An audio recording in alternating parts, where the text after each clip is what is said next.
দেশের গৃহমন্ত্রী শ্রী অমিত শাহ গেজেট নোটিফিকেশনের মধ্যে দিয়ে ঘোষণা করেছেন যে 25শে জুন সংবিধান হত্যা দিবস হিসাবে চিহ্নিত করা হল। কারণ এই দিন ভারতবর্ষের সমস্ত গণতান্ত্রিক ব্যবস্থা, ভারতীয় বহুত্ববাদ, ভারতীয় সংবিধান, ভারতবর্ষের মানুষের প্রতিবাদ করবার অধিকার, কথা বলার অধিকারকে কার্যত বাজেয়াপ্ত করে ইন্দিরা গান্ধী ভারতের মানুষের বুকের ওপর একটি স্টিম রোলার চালিয়েছিলেন। জরুরি অবস্থার সেই কালো দিনগুলোর কথা আজকে নতুন করে কাউকে স্মরণ করিয়ে দেওয়ার প্রয়োজন নেই, কিন্তু এই প্রজন্মের জানার প্রয়োজন আছে। 1,20,000 মানুষ ইন্দিরা গান্ধীর জেলে বন্দী ছিলেন এবং যে রাষ্ট্রীয় স্বয়ংসেবক সংঘের নামে, আরএসএস এর নামে প্রতিনিয়ত তৃণমূল কংগ্রেস বা কংগ্রেস আক্রমণ করছে, কারণ এই মুখ্যমন্ত্রী তখন সেই দলই ছিলেন, সেই 1,20,000 বন্দীদের মধ্যে 73,000-এর কিছু বেশি সংখ্যা ছিল রাষ্ট্রীয় স্বয়ংসেবক সংঘের, যারা বিভিন্ন সময় সত্যাগ্রহ করেছেন, প্রত্যেককে ধরা হয়েছে। ভিন্ন ভিন্ন রাজনৈতিক দলের কর্মীরাও জেলের মধ্যে ছিলেন। অবর্ণনীয় অত্যাচার হয়েছিল সেই সময়। বহু মানুষ বাড়ি থেকে বেরিয়েছেন, কোনোদিন তাকে ফিরে পাওয়া যায়নি, তার দেহ পর্যন্ত উদ্ধার করা যায়নি। আমাদের এই রাজ্যের একজন প্রথিতযশা সাংবাদিক বরুণ সেনগুপ্ত, তিনি গ্রেপ্তার হয়েছিলেন যখন প্রচন্ড গরম পড়তো, তখন তাকে কলকাতার জেলে রাখা হতো এবং যখন ব্যাপক ঠান্ডা হতো, মানে ভারী শীতে, তাকে পৌঁছে দেওয়া হতো উত্তরবঙ্গের কোনো জেলে। ঠিক একইভাবে জর্জ ফার্নান্ডেজ বিভিন্ন জেলায় জেলায় বিভিন্ন প্রদেশে তাকে ঘোরানো হয়েছিল শুধুমাত্র যে প্রকৃতির চাপটা বা প্রকৃতির স্পর্শটা, সেই যন্ত্রণাটা যাতে তিনি অনুভব করতে পারেন। সমস্ত সংবাদ মাধ্যমকে কার্যত বাজেয়াপ্ত করে মানুষের সমস্ত অধিকারকে স্তব্ধ করে দিয়েছিল কংগ্রেস, যারা আজকে গণতন্ত্রের কথা বলছে, সংবিধানকে হাতে করে নিয়ে ঘুরছে। সংবিধান পকেটে রাখবার কোনো জিনিস নয়, সংবিধান ভারত আত্মা, সংবিধান ভারতীয় জীবনের জীবনশৈলী। আজকে তাকে কালিমা লিপ্ত যদি কেউ করে থাকে, তাহলে তার নাম ভারতের জাতীয় কংগ্রেস। শ্রীমতী গান্ধীর নেতৃত্বে 25শে জুন 1975-এ যে জরুরি অবস্থা জারি হয়েছিল, আজকে প্রধানমন্ত্রীর সিদ্ধান্ত অনুসারে অমিত শাহ রাজ্যের গৃহমন্ত্রী আজকে গেজেট নোটিফিকেশনের মধ্যে দিয়ে সেটি ঘোষণা করেছেন যে আজ থেকে 25শে জুন সংবিধান হত্যা দিবস হিসেবে আমরা পালন। ব্যাস এবার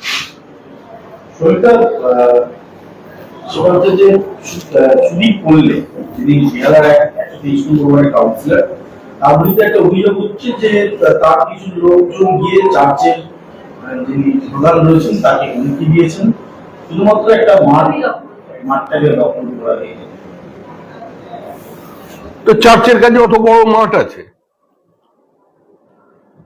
সেখানে কত প্রমোটিং হতে পারে, সিন্ডিকেটরা কত মাল সাপ্লাই করতে পারে, কত নতুন কর্মসংস্থানের সুযোগ তৈরি হতে পারে, কাউন্সিলরের কাছে কত টাকা আসতে পারে, 75-25-এর ভাগে একটা কত অঙ্ক বেরোতে পারে, তার একটা হিসাব করবে না। একটা কাউন্সিলর তৃণমূল কংগ্রেসের, সে জিতেছে, তার সামনে এত বড় জমি সে ছেড়ে দেবে, এটাই তো কাজ। এর মধ্যে আপনারা আশ্চর্য হচ্ছেন কেন? এগুলো কোনো অন্যায় নয়, এগুলো তৃণমূলের এটাই পদ্ধতি। জায়েন্ট সিং এর যে বাড়ি, সেই বাড়িটা বলছে কলকাতা পুরসভা, এই কামারহাটি পুরসভা তারা জানতোই না, পুরসভার অনুমতি ছাড়া কি করে বাড়িটা হলো এবং কার জমিতে হলো, সেটাই এই মুহূর্তে ইনভেস্টিগেশন চলছে যে কার জমি কিভাবে করলো। না, তাহলে চেয়ারম্যান সমেত পুরো কলকাতা পুরসভার চেয়ারম্যান সমেত কামারহাটি পুরসভার সমস্ত কাউন্সিলর, সমস্ত যারা ওখানে ইঞ্জিনিয়ার আছে, প্রত্যেককে একসঙ্গেই কোন নেত্রালয়ে পাঠানো উচিত চোখের পরীক্ষা করানোর জন্য। এই সমস্ত তামাশা, এই ধরনের স্টেটমেন্ট, এর কোনো মূল্য আছে? মানুষ এগুলো বিশ্বাস করে? আপনি যান দমদম পুরসভায়, 1 নম্বর গেটে গিয়ে নামুন, কোন রিক্সা পুলারকে বলুন আমি চেয়ারম্যানের বাড়িতে যাব, আপনাকে জিজ্ঞাসা করবে চেয়ারম্যানের পুরনো বাড়ি না নতুন বাড়ি। পুরনো বাড়ি দেখবেন, পর্ণকুটির, নতুন বাড়ির চেহারাটা দেখে নেবেন। এটাই তো সার্বিক চিত্র পশ্চিমবঙ্গের। সবাই লুট করছে, নেতার সঙ্গে ছিল, নেতার আশীর্বাদ পেয়েছে, সে একটা বাড়ি বানিয়েছে, সেটা নিয়ে মানুষ হিংসা করছে। এটা কি করে হয়? শুধু বাড়ি নয়, সুমিতা, ওনার বিরুদ্ধে অভিযোগ হচ্ছে যে একাধিক মহিলার সাথে এই রায়ত সিং এর অবৈধ সম্পর্ক, এবং সেটা ধীরে ধীরে প্রকাশ্যে আসছে। তারপর এতটাই ছিল ওই অঞ্চলের মহিলারা পর্যন্ত। দেখুন, কারোর সঙ্গে কার সম্পর্ক আছে এইটা নিয়ে আমাদের কোনো বক্তব্য নেই। কোনো মহিলা নিয়ে কোনো একজন বিখ্যাত, তার সঙ্গে কি সম্পর্ক ছিল, কোন মহিলা তার বিরুদ্ধে অভিযোগ করেছে, সেই থানা অভিযোগ দায়ের হয়েছিল কিনা, এটা কোনো বিতর্কের বিষয় নয়। আমরা যেটা দেখতে পাচ্ছি সেটা হচ্ছে তিনি একচেটিয়া একাধিপত্য এলাকায় প্রতিষ্ঠা করতে পেরেছিল, এবং সেটা রাজনৈতিক নেতাদের সম্মতি ছাড়া, শাসক দলের আশীর্বাদ ছাড়া, তাদের অনুমোদন ছাড়া সম্ভব নয়। এখন প্রত্যেকেই তাকে ঝেড়ে ফেলতে চাইছেন, দল থেকে তার সঙ্গে দূরত্ব বাড়াতে চাইছেন, কিন্তু এভাবে কাউকে আটকে রাখা যায় না। সৌগত রায়ের পর মদন মিত্র যখন বলছেন হুমকি পেয়েছেন, পাশাপাশি তিনি ওটা অভিযোগটা বিজেপির দিকে ঠেলছেন। তিনি বলছেন বিজেপি কামারহাটির অঞ্চল সেটা দখল করতে চায়, এবং এই ঘটনার পেছনে শুভেন্দু অধিকারী এবং অর্জুন সিং এর নাম করছেন। তিনি যে তাদের হাত রয়েছে বিজেপির মদতে। কবে আবার উনি আবার কবে ফোন পেলেন? গতকাল। কখন? ভোরবেলায় মানুষরা সারা রাত্রি পরিশ্রম করে, যে চারিদিকে এত জনসম্পর্ক করে, যে ভোরবেলায় ফোন করেছে, কি শুনতে কি শুনেছে, কোন ফোন কার শুনেছে, আদৌ ঠিক কিনা এরই কোনো ভিত্তি নেই, ফোনে গল্প বলছেন। উনি জানিয়েছিলেন তা নিয়ে থাকুন না, কেন সবের মধ্যে ঢুকছেন? ওর সঙ্গে কার সম্পর্ক আছে, কাকে নিয়ে ঘুরতো, কার সঙ্গে কার ছবি, এ নিয়ে তো বিজেপি কিছু বলতে চাইছে না। বিজেপি বলছে যে উনি ভালো থাকুন, আনন্দে থাকুন, সুস্থ থাকুন, রসসিক্ত থাকুন, মানুষকে আনন্দ দিন। যখন মদন জ্বরে 16 থেকে 67 সবাই আক্রান্ত, তখন ওনার কেন এইসব গোলা বারুদ বন্দুক, তার মধ্যে আবার হুমকির মধ্যে ঢুকতে চাইছেন কেন? উনি গানের কথা বলুন, সুরের কথা বলুন, বিজেপিকে নিয়ে টানাটানি করছেন কেন? মদন মিত্র এবারে জয়ন্ত সম্পর্কে যাবতীয় দায়ভার চাপাচ্ছেন আরেকজন প্রমোটারের দিকে, যাত্রী কাউন্সিলর জয়ন্ত বলছেন নেতাদের সঙ্গে অনেকের ছবি থাকে, আমি মদন মিত্রকে চিনতাম না। এই যে চেনা না চেনা, দায় ছেড়ে ফেলা, পরিচয় ছিল না সেটা প্রকাশ্যে আনার জন্যই, বা পরিচয় দায় ছেড়ে ফেলতেই কি এই ধরনের স্টেটমেন্ট লঞ্চ করা হচ্ছে? না, প্রথম কথা, মদন মিত্র বলে যে মানুষটি আছেন, উনি তো মঙ্গল গ্রহ থেকে আসেননি। উনি তৃণমূল কংগ্রেসের জন্মলগ্ন থেকে তৃণমূল কংগ্রেসে ছিলেন, একাধিকবার নির্বাচনে জিতেছেন, মাঝখানে একবার হেরেছিলেন। কিন্তু মদন মিত্র এতটা প্রভাবশালী আজকের দিনে তৃণমূল কংগ্রেসের নয় যে মদন মিত্র যা বলছে থানা সমস্ত শুনছে। এমনকি মদন মিত্রের যেটা নিজের জায়গা এসএসকেএম হসপিটাল, সেখানের যখন সুপার তার বিরুদ্ধে থানায় ডায়েরি করছে, তখন মদন মিত্রের দলের ভিতরে তার অস্তিত্বটা কোথায় সেটা স্বাভাবিকভাবেই প্রকাশিত। ফলে সামগ্রিকভাবে মদন মিত্র নয়, গোটা তৃণমূল কংগ্রেসের আশীর্বাদের কারণেই আজকে এই পরিস্থিতি তৈরি হয়েছে। ছবিটা এতদিন হয়ে গেল, ছবিটা ভাইরাল হয়েছে, এত প্রসিডিংস চলছে, কিন্তু তারপর এতটা সময় লাগলো পুলিশের এই ক্লাবটাকে সিল করতে। আজকে সিল করা হবে পুলিশের তরফ থেকে তালতলা ক্লাব। পুলিশকে পারমিশন নিতে হবে না। কোনো একটা ঘটনা ঘটলেই আপনি একজন সাংবাদিক হিসেবে একজন ক্যামেরা পার্সনকে ডেকে নিয়ে পৌঁছে যেতে পারেন নাকি? আপনাকে হাউসকে জানাতে হবে। তো হাউসকে জানাতে হবে, গাড়ির ব্যবস্থা করতে হবে, ক্যামেরা পার্সন তৈরি করতে হবে, তবে তো আপনি পৌঁছবেন। আপনি তো মোবাইল নিয়ে সঙ্গে সঙ্গে ওখানে চলে যেতে পারেন না। পুলিশকে অনুমতি নিতে হচ্ছে সর্বস্তরে। কারণ এই যে রসপান, যেটা অমৃত মন্থন যেটা করে ওই এলাকা থেকে যে টাকা পয়সা বেরিয়েছে, সেটা তো বিভিন্ন জায়গায় পৌঁছেছে। তা কোকে ধরলে আবার কার নাম বেরিয়ে যাবে, সেই জন্য সমস্ত সময় ঠিকঠাক করে একটা উইন্ডো পিরিয়ড তৈরি করা হলো, যার মধ্যে সব গুছিয়ে নেওয়া যায়, মোটামুটি স্টেটমেন্ট গুলোকে প্ল্যান্ট করা যায়, কিছু টিউটর স্টেটমেন্ট তৈরি করে দেওয়া হলো, ওকে কি বলতে হবে কি হবে না, তারপরে পরিস্থিতি দেখে তারপরে গিয়ে ক্লাবটা সিল করে দেওয়া হবে। আজকে দুটো ভিডিও ভাইরাল হয়েছে, একটা মাথাভাঙার হাজরাঘাটে, যেখানে জমি বিবাদের যে পুলিশের সামনে এক মহিলাকে বেধড়ক মারধর করার ছবি দেখা যাচ্ছে, এবং অভিযোগ তৃণমূলের উপপ্রধানের ভাইয়ের বিরুদ্ধে। কিন্তু তৃণমূল বলছে যে সবটাই সাজানো, এমন কোনো ঘটনা ঘটেনি, কিন্তু পুলিশের তরফ থেকে একজনকে অলরেডি অ্যারেস্ট করা হয়েছে। আর চোপড়াতে যেখানে দেখা যাচ্ছে দুই নাবালক এবং নাবালিকাকে জোর করে বিয়ে দিয়ে দেওয়া হচ্ছে, জোর করে বিয়ে দিয়ে দেওয়া হচ্ছে দিল্লি পুলিশ করতে। তৃণমূল কংগ্রেস একবার বিডিওর সঙ্গে তৃণমূলের এক নেত্রীর বিয়ে দিয়ে দিল। তারপরে সেই বিডিও বললেন জেলা শাসককে ফোন করে 2 ঘন্টার মধ্যে ব্যবস্থা না নিলে এই টেবিলের উপর আমি আত্মহত্যা করবো। বর্ধমানের ঘটনা। এবার নাবালক নাবালিকাকে জোর করে বিয়ে দেবে। তৃণমূলই তো সব, এটা তো রাজতন্ত্র চলছে। তৃণমূল যেটা করবে সেটাই আইন।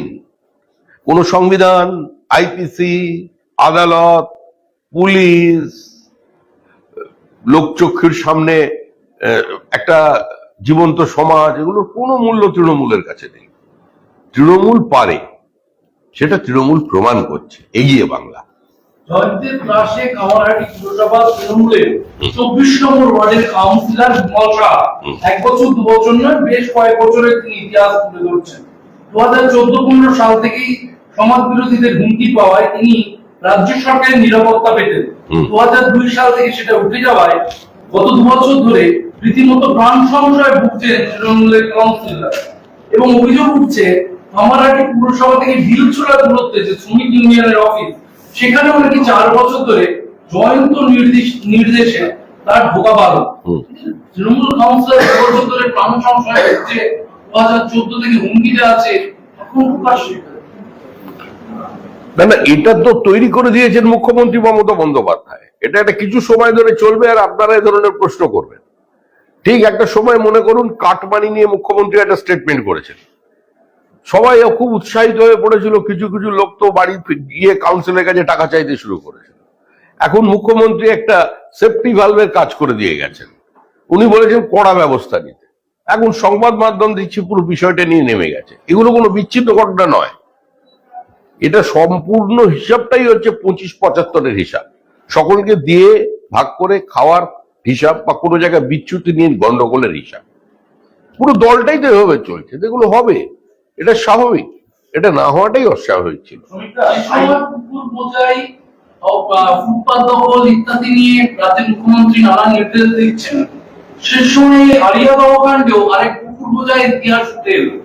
প্রাসাদপূর্ণ অট্টালিকা তো জয়ন্তের রয়েছে, বাড়ির পাশে একজনের কুকুর জোর করে বুঝিয়ে সেখানে বাড়ির একটা অংশ তুলছিলেন জয়ন্ত। প্রতিবেশীকে এমনই হুমকি দেওয়া হয়েছিল যে প্রাণের ভয়ে তিনি কোনো অভিযোগ জানাতেও পুলিশের কাছে যাননি বলে আজ তিনি সংবাদ মাধ্যমে জানিয়েছেন। গোটা ভিআইপির ওপরে সমস্ত নয়নজলিকে বুঝিয়ে সেখানে সৌন্দর্যায়নের নামে বিভিন্ন ধরনের ব্যাংকোয়েট হল খুলে ফেলা হলো। আপনারা সেটা ছবি দেখাচ্ছেন। আমরা বারবার আপনাদের কাছে করজোরে নিবেদন করছি, দয়া করে যান সামনের খালি খালটা পেরিয়ে মাঝের পাড়া বিধাননগর কর্পোরেশনের মধ্যে। বিধাননগর কর্পোরেশন বাগুইআটি থানাকে নির্দেশ দিয়েছে যে ওই কনস্ট্রাকশন বন্ধ করা হোক, কারণ অঙ্গনওয়াড়ি স্কুল ভেঙে পুকুর বুঝিয়ে কনস্ট্রাকশন হচ্ছে। বিধাননগর কর্পোরেশন নির্দেশ দিয়েছে, বাগুইআটি থানা কমপ্লাই করা যাচ্ছে না কাউন্সিলরের কারণে। কোথায় পুকুর বুঝছে না? 10 লক্ষ মানুষ গৃহহীন হয়ে যাবেন। আপনি এখান থেকে বাইপাসের বাঁ দিক থেকে ধরে শুরু করুন, তৃণমূল ভবন থেকে কেন্দ্র করে একদম কোরিয়া পর্যন্ত ভেতর দিকে যান, যত বিরাট বিরাট আবাসন তৈরি হয়েছে, অধিকাংশ কাগজপত্র ঠিক থাকার দূরের কথা, জলাজমির ওপরে, ওয়েটল্যান্ড এর ওপরে আজকে কনস্ট্রাকশন হচ্ছে। কলকাতা চরম ধ্বংসের দিকে এগিয়ে যাচ্ছে। প্রকৃতির বিরুদ্ধে যুদ্ধ ঘোষণা করেছে তৃণমূল কংগ্রেস। কোথায় যারা গ্রিন বেঞ্চের লোকজন? কোথায়? 2-1 আছেন, মাঝে মধ্যে 2-একটা স্টেটমেন্ট করেন, তারপরে হঠাৎ চুপ করে যান। জয়ন্তকে আজকে যখন কোর্টে পেশ করা হচ্ছে, তার শরীরী ভাষা একই রকম উদ্যত, বেপরোয়া, অনুশোচনাহীন। যাওয়ার সময় সাংবাদিকদের ধাক্কা মেরে দিয়ে গেলেন, মদন মিত্রকে চেনেন না জানিয়ে দিলেন। কোন ভিডিও তাকে দেখা যায়নি বলে দাবি জয়ন্ত।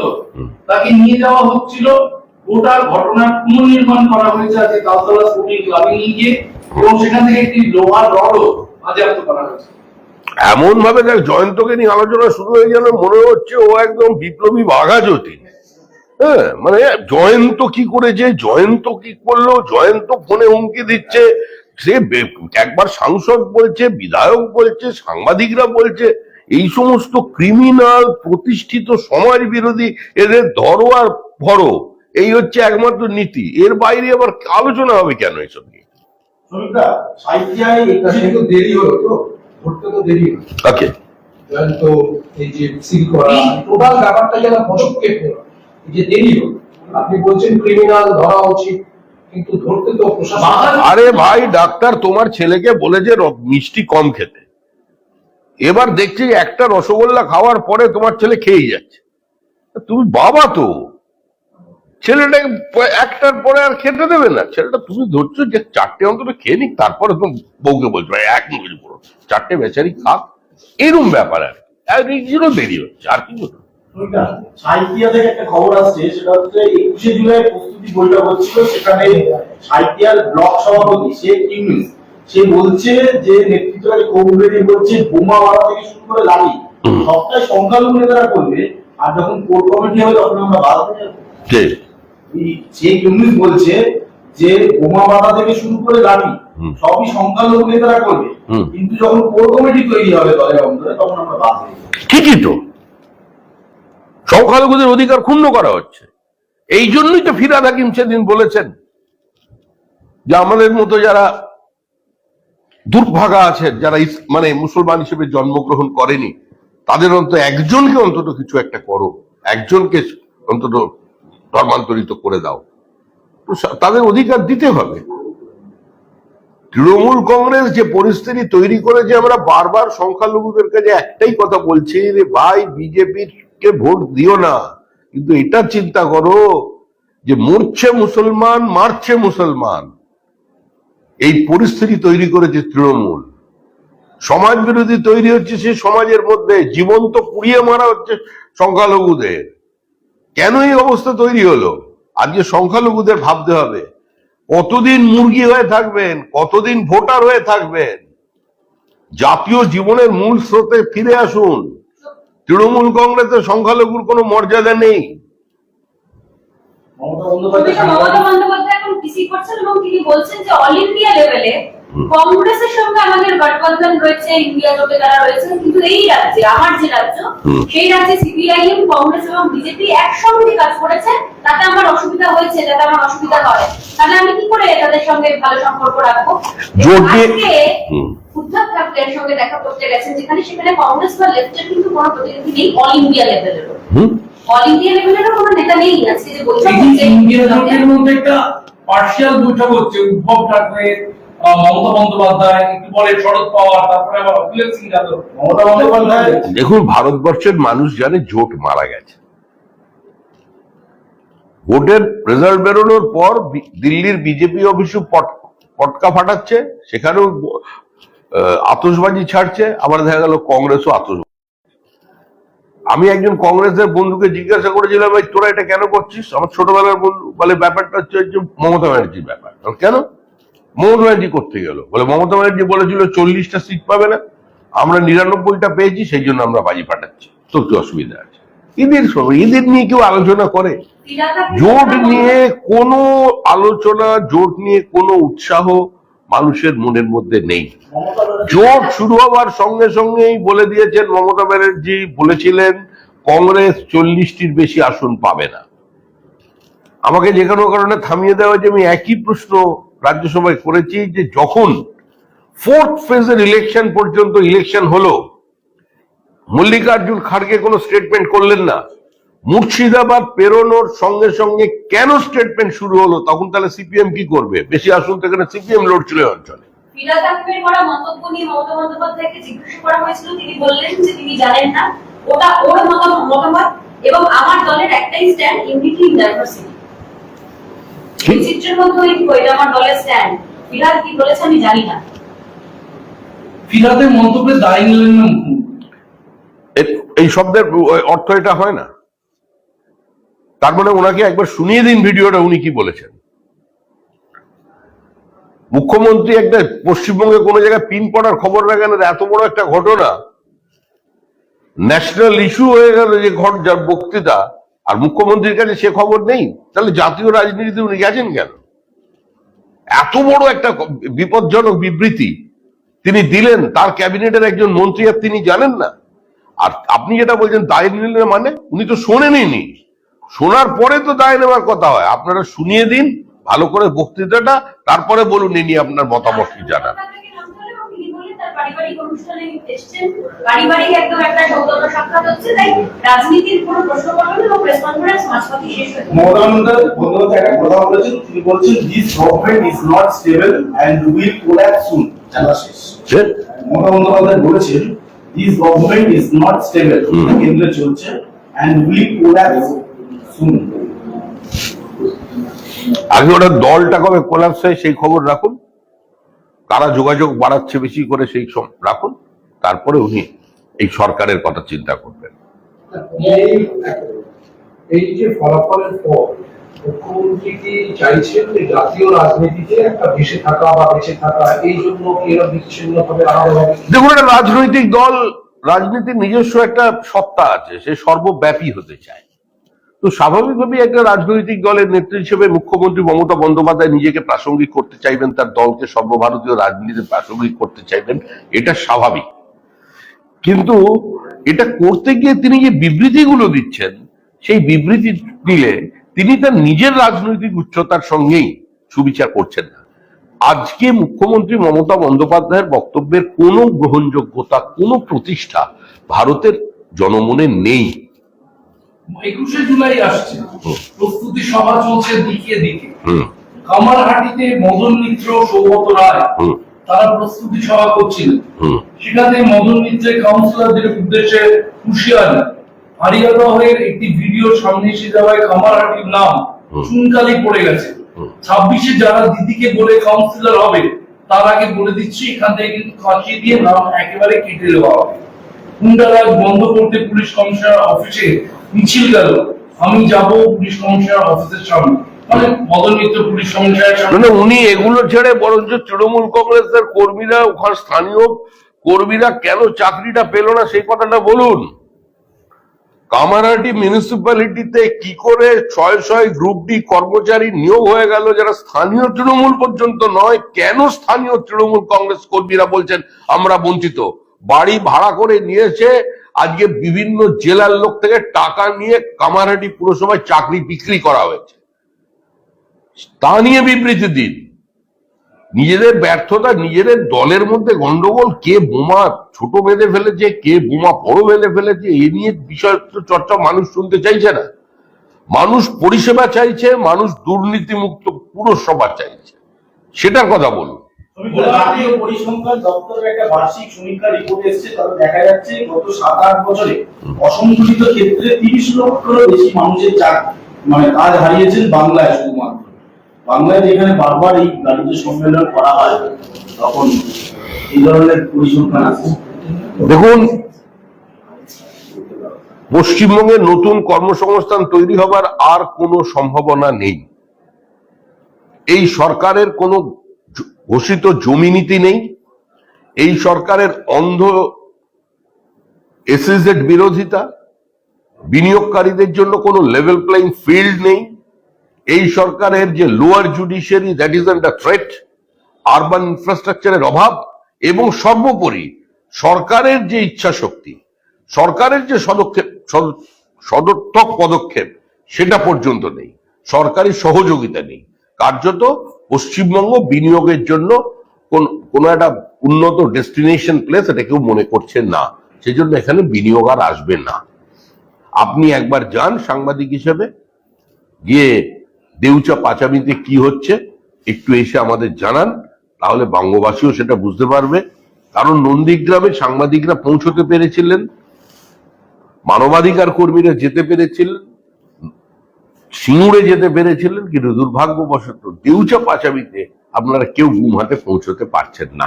একটি প্রশ্ন, সেটা হচ্ছে যে সিঙ্গুর নন্দীগ্রামে যেভাবে রাজনৈতিক আন্দোলন করতে রাজ্যের তৎকালীন বিরোধী দলকে দেখা গিয়েছিল, এই দেউচা পাঁচামি বা বিভিন্ন জেলায় যে স্থানীয় ঘটনাগুলি, তাতে প্রধান বিরোধী দল আন্দোলন করতে নামবে কবে?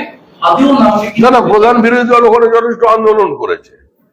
বুঝতে হবে, প্রধান বিরোধী দলের স্থানীয় মানুষ আন্দোলন করলেই পরের দিন থেকে এনডিপিএস কেস যদি দিয়ে দেওয়া হয়, একটার পর একটা খুন তৈরি হয়, যেখানে সংগঠিত ভাবে স্থানীয় গুন্ডা এবং পুলিশ সরাসরি আক্রমণ করছে, তাহলে বিরোধী দলের আন্দোলনটা কোথা থেকে হবে?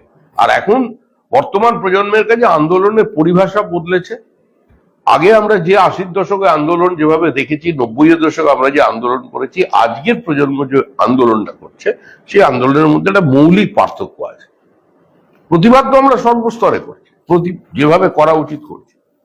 ঝোলাঘাটের যে ঘটনা, লকআপে খুনের অভিযোগ, তাতে আজকে বিচারপতি অমৃতা সিনহা তিনি কতগুলি তাৎপর্যপূর্ণ নির্দেশ দিয়েছেন। এক, দ্বিতীয়বার ময়না তদন্তের নির্দেশ আগামীকাল নির্দেশ বিচারপতি অমৃতা সিনহা, এবং সেখানে ভিডিওগ্রাফি করতে হবে, জুডিশিয়াল ম্যাজিস্ট্রেটের উপস্থিতিতে দ্বিতীয়বার ময়না তদন্ত হবে, ভিসেরা ফরেন্সিকের পরীক্ষার জন্য হায়দ্রাবাদে পাঠাতে হবে, ওই থানার আইসি মানস চট্টোপাধ্যায়কে তদন্তের আশেপাশে কোনোভাবে রাখা যাবে না, নির্দেশ বিচারপতি অমৃতা সিনহা। তার এই নির্দেশকে স্বাগত জানাচ্ছি। তার সঙ্গে একটি বিশেষ ঘটনার কথা উল্লেখ করব, যে বসিরহাটের অনতি দূরে যে রামকৃষ্ণ মিশনের আশ্রমে যে স্বামী ব্রহ্মানন্দের বাসগৃহ অতীতে ছিল, তার সামনের একটি গ্রামে পঞ্চায়েতে বিজেপি লিড পেয়েছে, এবং সেখানে তারা সবাই সংখ্যালঘু পরিবার, একটি পরিবার, বেশ কয়েকটি সংখ্যালঘু পরিবার আমাদের ভোট দিয়েছিল।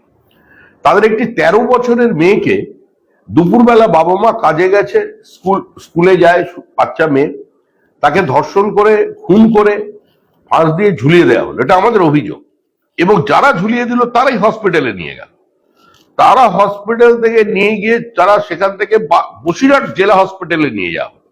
নিয়ে গিয়ে একজন ডার্মাটোলজিস্ট, চর্মরোগ বিশেষজ্ঞকে বাধ্য করা হলো যে সেই অটোপসি রুমে প্রেজেন্ট থাকবার জন্য।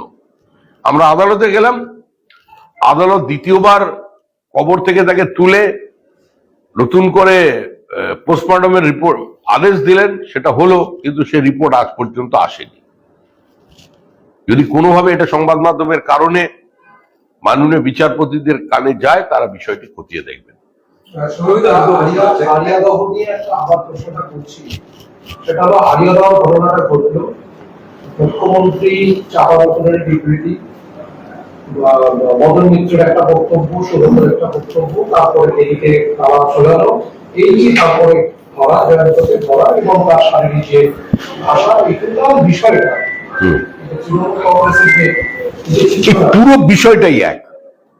এখানে মদন মিত্র, সৌগত রায়, তৃণমূল কংগ্রেস, মুখ্যমন্ত্রী, পুলিশ মন্ত্রী, পুলিশ কমিশনারেট, এগুলো কোনোটাই আলাদা নয়, সবটাই ফুটবলের মতো গোল। আর এই ধরনের এরা কোনো বিচ্ছিন্ন ব্যক্তি নয়। যেরকম যেই আরাবুল, সেই শেখ শাহজাহান, সেই জয়ন্ত সিংহ, সেই পঞ্চায়েতের প্রধান, সেই কমিশনার, সেই চেয়ারম্যান, সব মিলেমিশে এখানে একাকার হয়ে গেছে। তাহলে এখানে ধরতে তো দেরি হবেই। শাহজাহানকে জামাইয়া ধরে রেখে, সে পুলিশ কাস্টাডিতে রেখে, নজরবন্দি করে রেখে, মানে নজরবন্দি বলে তাকে রেখে ঠিক সময় গ্রহ নক্ষত্র পঞ্জিকা দেখে তাকে তুলে দেওয়া হলো সিআইডির কাছে, ঠিক সে মানে আমাদের ইডির হাতে বা সিবিআই হাতে। তো এখানেও তাই হচ্ছে, পুরোটাই তৃণমূলী ব্যবস্থা। আর এই মদন মিত্র আর সৌগত রায় যেটা করছেন, এটা পরিকল্পনা মাফিক করছেন। এগুলো পরিকল্পিতভাবে স্টেটমেন্ট প্ল্যান করা হচ্ছে পুরো বিষয়টাকে গুলিয়ে দেওয়ার জন্য। শুভেন্দু অধিকারী জেলা থেকে তৃণমূলের একাধিক অংশ তাদের নেতৃত্বকে, কেউ সুব্রত বক্সিকে, কেউ অভিষেক বন্দ্যোপাধ্যায়কে চিঠি দিয়ে অভিযোগ করছে যে অপর অংশ শুভেন্দু অধিকারীর সঙ্গে যোগাযোগ রাখছে এবং তারা দলের সঙ্গে বিচ্ছেদ করছে। তাহলে তৃণমূলের ভেতরের অবস্থা এতটাই খারাপ। শুভেন্দু অধিকারী তো নেতা, পূর্ব মেদিনীপুর জেলার শুভেন্দু অধিকারী হচ্ছে স্বাভাবিক নেতা। সে নেতা ছিল, নেতা আছে, নেতাই থাকবে। আর পূর্ব মেদিনীপুরের রাজনীতির ভবিষ্যৎটা কি, সেখানকার তৃণমূল কংগ্রেসের কর্মীরা জানেন, সেজন্যই শুভেন্দু অধিকারীর সঙ্গে যোগাযোগ রাখছে। যোগাযোগ আছেই। তৃণমূল কংগ্রেসের পূর্ব মেদিনীপুরের জেলার অধিকাংশ লোকের সঙ্গে শুভেন্দু অধিকারীর যোগাযোগ আছে, সত্য ঘটনা। কারণ শুভেন্দুই নেতা ওখানে। কারোর বিরুদ্ধে কুৎসা করে, কোনো পরিবারকে আক্রমণ করে, লোডশেডিং এর তত্ত্ব সামনে নিয়ে এসে শিশির অধিকারীর মধ্যে একজন অসতিপর বৃদ্ধকে ওইভাবে রাজনৈতিক আক্রমণ করে, তুই বলে সম্বোধন করে প্রতিষ্ঠা পাওয়া যায় না। পূর্ব মেদিনীপুরের নির্বাচনের ফলাফল তো সেটাই প্রমাণ করে দিল। শিক্ষা দুর্নীতি তদন্তে উঠে আসছে আরেকটা বিষয়, যে দালালরা রীতিমতো স্ট্যাম্প পেপারে চাকরির নিশ্চয়তা দিয়ে টাকা নিয়েছে। তাহলে কি পুরোটাই সিস্টেম মানে এটা তো পুরোটাই একদম সিস্টেমেটিক্যালি একটা প্রাতিষ্ঠানিক রূপ নিয়েছিল। আরে আপনি দেখছেন বাইপাসের ওপরে গুমটি বসাচ্ছে সরকারি জায়গায়, সেখানে পর্যন্ত স্ট্যাম্প পেপার করে দলিল বানিয়ে দিয়ে কাউন্সিলের টাকা নিয়েছে। সেই নিয়ে দুজনের মধ্যে বোমাবাজি হলো, মারামারি হলো। সুতরাং তৃণমূল যা করছে সামনে রেখে করছে, তৃণমূল লুকিয়ে কাজ করছে না, বুক চিতিয়ে কাজ। পেয়ার কেয়া তো ডার না কেয়া, হ্যাঁ আমরা বিক্রি করছি, স্ট্যাম্প পেপার বানিয়ে দিয়েছি। স্বস্তিকাতে একটি আর্টিকেল বেরিয়েছে যেখানে বলা হয়েছে অভিষেক বধ কাঁপবে, মমতার হাত কাঁপবে না। অভিষেক বধ কাঁপবে, মমতার হাত কাঁপবে না, মানে অভিষেককে বধ করতে মমতার হাত কাঁপবে না। এটা কি তাৎপর্য? আমি তো মেঘনাথ বধ কাব্য কদিন আগে আবার দেখলাম গৌতম হালদারের। এসের ও বধ ভাবলেই তো মেঘনাথের কথা মনে পড়ে। সব আর্টিকেল তো পড়া সম্ভব নয়, কোথায় কি বলেছেন। আমি এটুকুনি জানি উনি বলে গিয়েছিলেন, নির্গুণ স্বজন শ্রেয় পরস্পর সদা।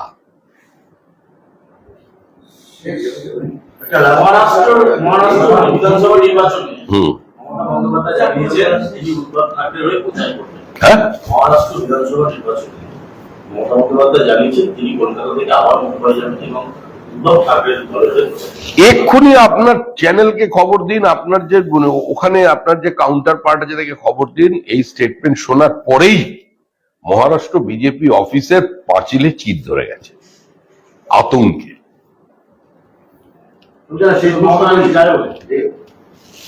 কালকে 4টে বিধানসভার উপনির্বাচনের গণনা, কতটা আশাবাদী আপনারা? রাজনৈতিক দল যারা নির্বাচনে লড়ে, যে কোনো পরিস্থিতির মধ্যে লড়ে, তারা আশাবাদী থাকে। আমরা জেতার জন্য লড়াই করেছি ওখানে। নির্বাচন কিভাবে হয়েছে সেটা মানুষ দেখেছে, আপনার সংবাদ মাধ্যম সেটা দেখিয়েছে। নির্বাচনের নামে কার্যত 4 জায়গায় প্রহসন চলেছে। কিভাবে পুলিশ, সমাজ বিরোধী, সিভিক ভলেন্টিয়ার্স ঐক্যবদ্ধভাবে নির্বাচন করেছে, কিভাবে পুলিশের সার্ভিস রিভলভার নিয়ে এক তৃণমূল কর্মী সেলফি তুলছে, সেটাও মানুষ দেখেছে। যেভাবে নির্বাচন হয় সেভাবে হয়েছে। তারপরেও কি ভাবছেন জিততে পারবেন? তারপরেও ভাবছেন জিততে পারবেন? আমরা তো জেতার লড়াই লড়েছি মানুষের উপরে ভিত্তি করে। আমরা জিতবো বলেই তো নির্বাচনে নেমেছিলাম, এবং আমরা বিশ্বাস করি নির্বাচন অবাধ শান্তিপূর্ণ হলে পশ্চিমবঙ্গে এখনো তৃণমূল কংগ্রেস হারবে। যে ফলাফল লোকসভা নির্বাচনে হয়েছে সেটা আশাপ্রদ নয়, কিন্তু সেটা আমরা মনে করি জনমানুষের প্রকৃত প্রতিফলন গত লোকসভা নির্বাচনে হয়নি বা হতে দেওয়া যায়নি, করা যায়। হিন্দি আছে এখানে, হ্যাঁ এখানে